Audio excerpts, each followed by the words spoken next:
üldiselt portreede osas tõepoolest, kui sa ennem rääkisid suurtest kompositsioonidest ja massist ja üksikisikust, siis unifitseerituna ei kujutanud ise inimest mitte kunagi.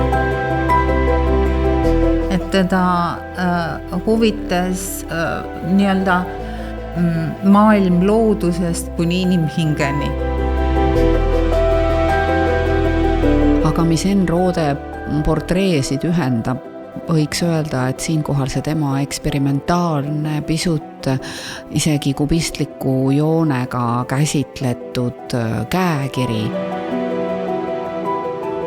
Ja samas on meil ju siin näitusel ühe tollase sellise tuntud poksija Martin Linnamägi portree, millele sa tähelepanu juhtisid, et see on üks väheseid töid, kuhu on väga täpselt isa käega taha kirjutatud, kellega on tegu.